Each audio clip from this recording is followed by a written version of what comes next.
दोस्तों, भारत को करना था पाकिस्तान को पूरी दुनिया से अलग थलग, लेकिन बीच में सबसे बड़ा रोड़ा था OIC, organisation of Islamic countries, जिसमें लीड करते हैं सऊदी अरेबिया और UAE जैसे देश। इसलिए भारत ने किया ये कि सऊदी अरेबिया और UAE दोनों से ही काफी नजदीकियां बढ़ाई। जितनी भी अरब कंट्रीज है, वैसे ये दो ही नहीं, बाकी सारी अरब कंट्रीज से इस समय भारत की रिलेशनशिप बड़े शानदार हैं।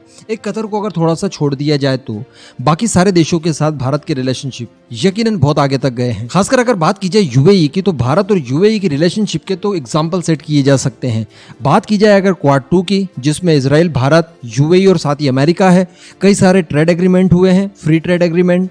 इसी के साथ साथ UAE जो किसी जमाने में कश्मीर मुद्दे पर पाकिस्तान की तरफदारी करता था, अब उसी UAE ने न तो आर्टिकल 370 को हटाने के ऊपर कुछ बोला, उल्टा 370 हट जाने के बाद कश्मीर में मिलियंस ऑफ डॉलर्स का इन्वेस्टमेंट भी किया। श्रीनगर से लेकर शारजाह तक एयरलाइंस की भी स्थापना की गई।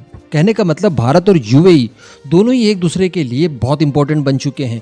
रिसेंटली आपने देखा कि UAE के जो प्रेसिडेंट थे, उनकी जैसी मृत्यु होती है, भारत ने राष्ट्रीय शोक की घोषणा की और इसी के साथ साथ भारत ने अपना झंडा तक झुका दिया। प्रेसिडेंट खलीफा की बात कर रहा हूं मैं। तो ये भी एक एग्जाम्पल हो सकता है भारत और UAE की रिलेशनशिप को परखने के लिए। लेकिन दोस्तों, खबर यहाँ पर एक बुरी आ रही है, और वो खबर ये है कि दरअसल UAE ने भारत के ऊपर इंटरनेशनली एक मुकदमा ठोक दिया है पूरे 27 करोड़ डॉलर्स का। दरअसल कुछ एग्रीमेंट हुआ था भारत और UAE के बीच में, तो UAE का ये कहना है कि भारतीय सरकारों ने इस कॉन्ट्रैक्ट का पालन नहीं किया और हमें जिस चीज़ की सप्लाई करनी थी वो सप्लाई टाइम पर नहीं की, जिसकी वजह से हमें 27 करोड़ डॉलर का नुकसान हुआ है और अब ये हर्जाने के रूप में भारत से वसूला जाए।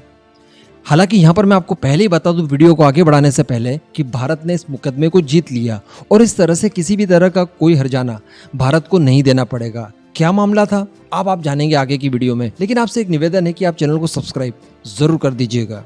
दरअसल लंदन में international institute resolution centre for arbitration and mediation एक संस्था का नाम है ये। यहाँ पर इंटरनेशनली मुकदमे लड़े जाते हैं। तो इसी संस्था में UAE की एक कंपनी ने भारत सरकार के ऊपर और आंध्र प्रदेश की सरकार के ऊपर एक मुकदमा ठोक दिया। दरअसल इनका ये कहना है कि हमने, यानी UAE की एक कंपनी रसल खेमा इन्वेस्टमेंट अथॉरिटी, जिसे कि राकिया भी कहा जाता है, उसने 2008 में आंध्र प्रदेश सरकार से बॉक्साइट सप्लाई के लिए एक एग्रीमेंट साइन किया था। इस समझौते के तहत आंध्र प्रदेश सरकार को विशाखापट्टनम के पूर्वी तटों के जेरेला डिपॉजिट से बॉक्साइट की सप्लाई करनी थी। अब UAE की कंपनी राकिया ने यह आरोप लगाया है कि आंध्र प्रदेश सरकार ने बॉक्साइट की सप्लाई नहीं की, जिस वजह से कंपनी को 27.3 करोड़ डॉलर्स का नुकसान हुआ है और इसी पूरे विवाद में भारत सरकार तक को घसीटा गया है। लेकिन जैसा कि मैंने आपको बताया कि यहाँ पर भारत ने केस जीत लिया है और भारत को किसी भी तरह का कोई हर्जाना UAE की कंपनी राकिया को नहीं देना होगा। कहने का मतलब कि यहाँ पर इस तरह की कंपनियों की विवाद की वजह से दो सरकारों के बीच में और दो देशों के बीच में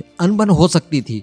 वैसे अच्छी बात है कि ऐसा कुछ नहीं हुआ, लेकिन अगर इस तरह की चीजें घटित होती हैं, एक दूसरे के ऊपर आरोप प्रत्यारोप लगाने के बाद कहीं ना कहीं बायलैटरल रिलेशनशिप पर इम्पैक्ट पड़ता है। आने वाले समय में एक दूसरे के यहाँ पर इन्वेस्टमेंट करने से पहले कंपनीज कई बार सोचेंगी, जिस वजह से रिलेशनशिप ठंडे बस्ते में जाते हैं। अगर साथ मिलकर दोनों ही देशों को रहना है, एक दूसरे के साथ मिलकर प्रॉफिट कमाना है, बिजनेस करना है, तो इन सारी चीजों को समझना होगा। वैसे इस पूरे मुद्दे को लेकर आपको क्या लगता है, ये आप नीचे कमेंट करके बताइएगा। साथ ही मैं आपसे जानना चाहूंगा कि सऊदी अरेबिया और UAE इन दोनों ही देशों में से आपकी सबसे फेवरेट कंट्री कौन सी है, नीचे कमेंट जरूर कीजिएगा।